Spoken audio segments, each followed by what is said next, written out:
Hello everybody, it's Debbie Sardone. If you are listening on the replay, make sure you follow me.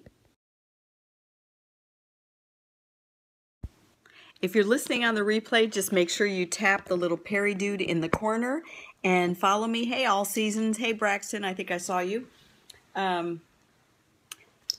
hey, good to see you. I turned my notifications on. Yay, I'm so glad you turned on your notifications. Thank you. Catlin, good to see you. So good to see you.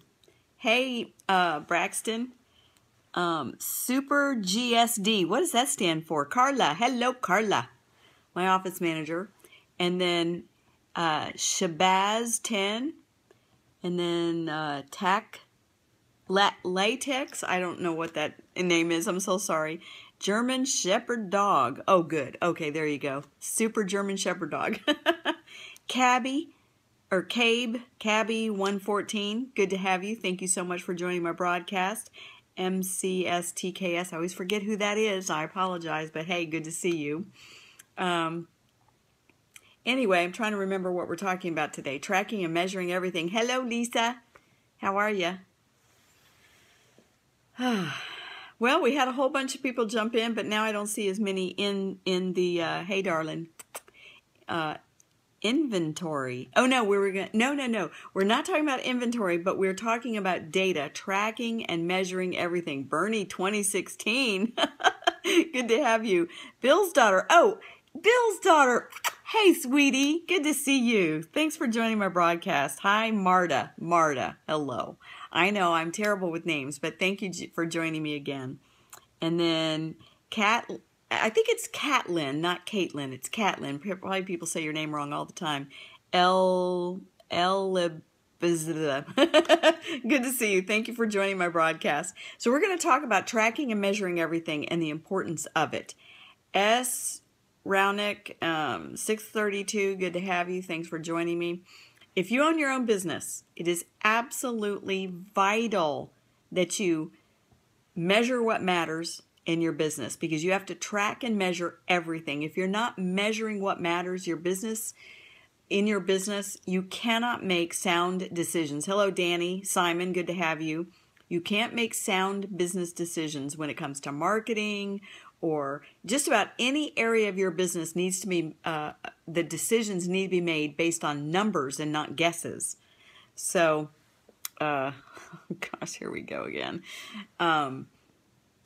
I was talking with one of my clients about, I don't know, just a few days ago, and we've been working through why her business isn't growing. Her business has been stagnant for years. It is not growing at all. And we've been working through the numbers.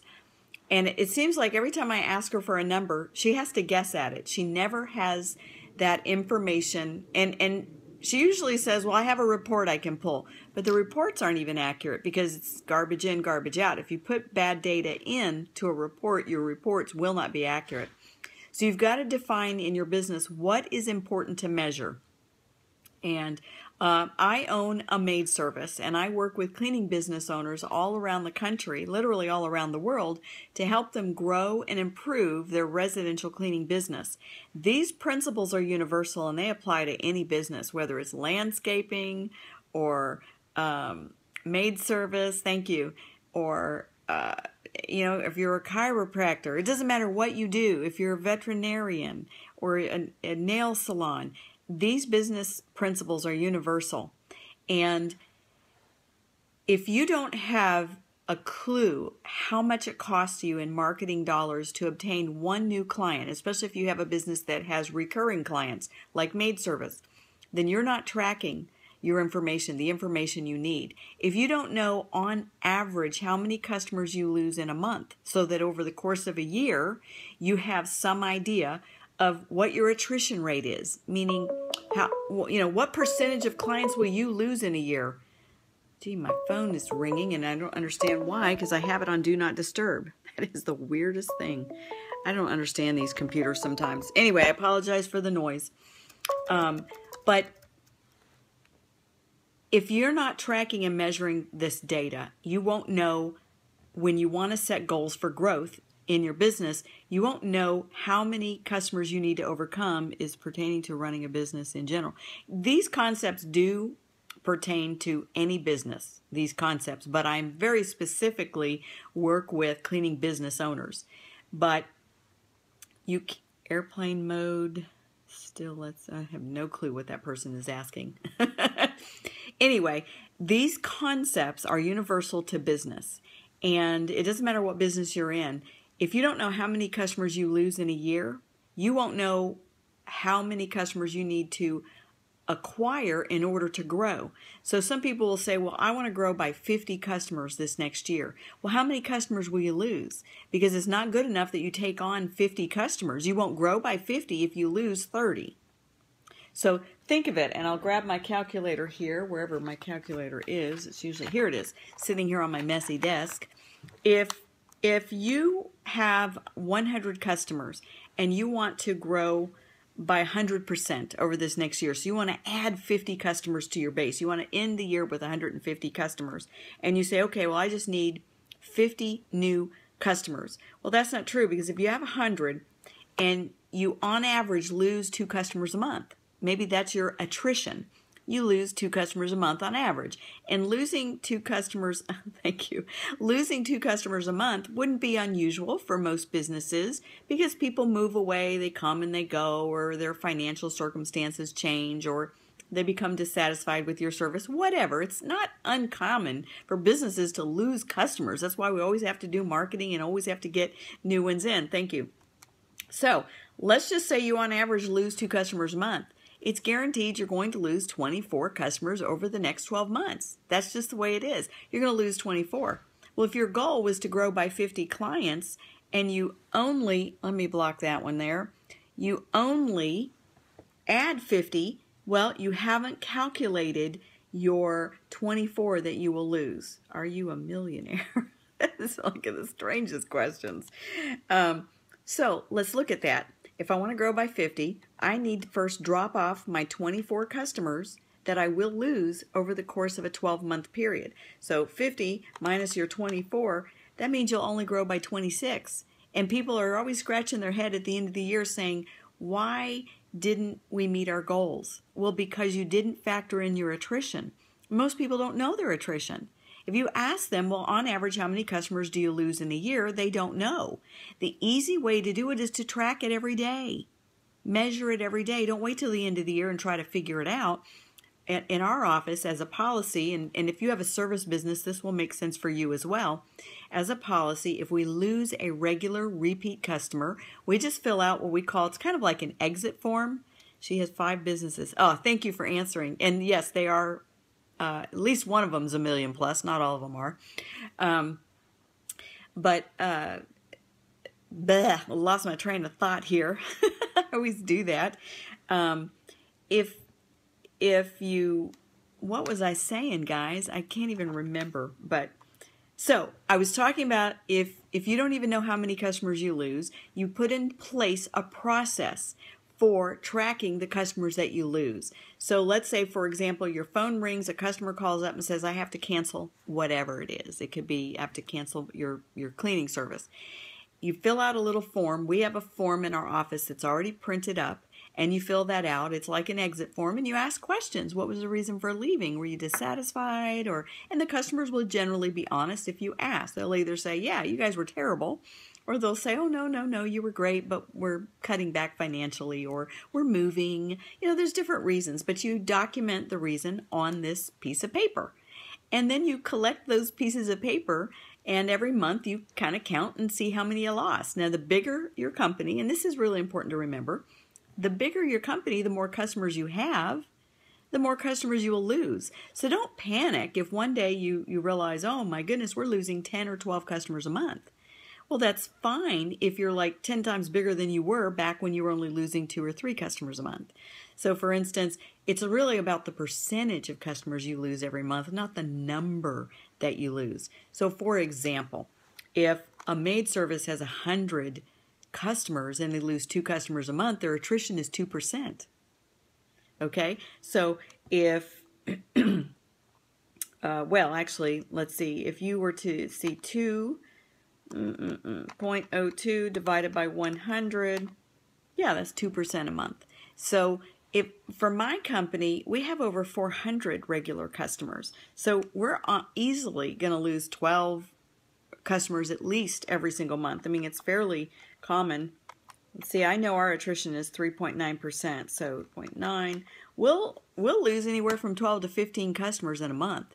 If you're not tracking that, and if you don't know that that's the norm for your business, then you're going to be shocked at the end of the year. I mean, think about it. If I lost 15 customers a month over a course of 12 months, I am going to lose, let's see, 15 times 12 months. I'm going to lose 180 regular customers in the course of a year. So if you keep losing, how do you gain? You have to keep marketing above your attrition. And if you don't even know how many customers you are going to lose in the course of a 12-month period, you won't know how much marketing you need to do in order to grow. What would happen is you would literally shrink. You may reach a certain size in business, and if you don't market above your attrition, you lose customers, but you don't replace them. Oh, your battery's going dead. Sorry about that. So you have to market above your attrition. In a 12-month period, and I don't think we lose 15 every month, so let's just say about 12 customers a month, 12 times 12 months. We'll lose a good 150 customers in a year. It's unfortunate, but people move on. They move on. If I don't add more than 150 customers in a 12-month period, my company will not grow. Or if I add 120 customers, but I lost 150, then we're going backwards in a year.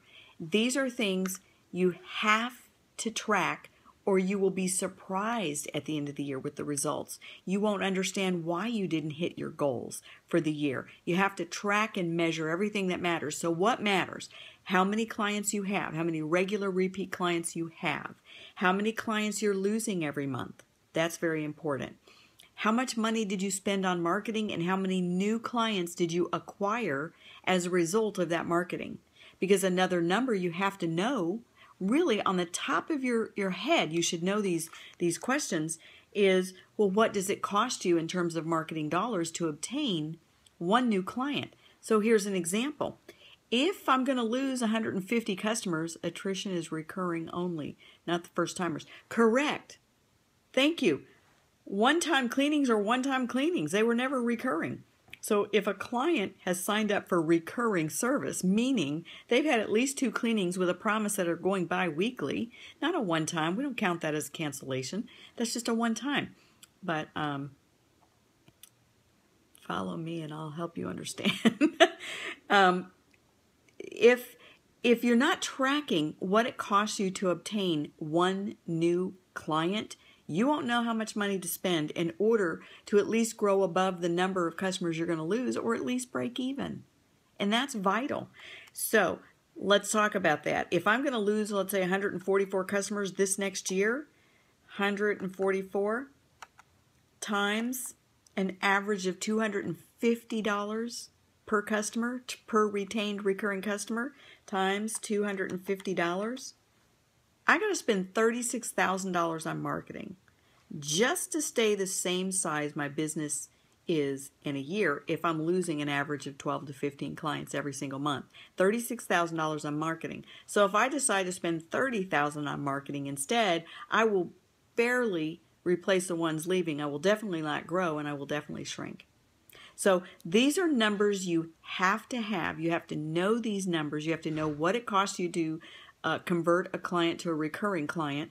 And I have a number, 250, because that's fairly typical in my own company.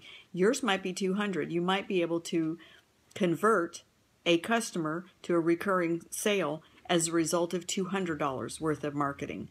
So yeah, it's a major key to success is understanding your numbers, tracking and measuring everything that's important in your business. Customer attrition is important. Cost of generating one new recurring customer is important. And of course, knowing how many recurring customers you have at the start of each year. So tracking and measuring everything. I bring this up because I was working with a client. For some of you that don't know, I am Debbie Sardone. I own $1 million maid service near Dallas, Texas, and I help cleaning business owners all over the world grow their business and improve their business. And one of the things that I discovered during an initial consultation with these cleaning business owners is most of them don't know their numbers. A lot of them don't even know how many recurring customers they have, which is pretty surprising. Unless their business is so small, they know, well, I have 50 customers. But many of them don't know how many recurring customers they actually have today. And they don't know what it costs to obtain a new customer. They don't know how many customers they lose on a regular basis. And they don't know how many customers they need to add in the next year in order to either stay the same size or to grow above the size they're at right now. So track and measure everything. Measure what matters in your business, and you can literally grow and run your business by the numbers, which is great. If you have a cleaning business and you want help with your business, simply go to debbiesardone.com, click on the consulting tab and just fill that out. I'll be happy to offer you a free 30-minute consultation to evaluate your business needs to see if I can help you. I have a couple of programs right now that I have in place for cleaning business owners, whether you're starting out or you're just struggling and you do not have a good foundation. Literally wrote with a notepad in your pocket. I'm not sure what you're saying there, but if you need help laying the proper foundation for your cleaning service in order to make profit and to make a really good income as a business owner, London lingo, and in order to have a business that employees will show up for instead of a business that has rampant employee turnover, then you need to take my Cleaning Business Fundamentals course. So go to debbiesardone.com. Fill out the consulting tab. I'll be happy to give you more information. If you're a little bit more seasoned business owner and you just want to be on my monthly live Q&A calls, I'll be happy to answer your business questions live on the phone. So thank you guys so much for participating in my broadcast. If you want more information about my consulting, my training courses, or my live Q&A group calls that you can subscribe to, just contact me at debbiesardone.com. Thanks. Take care.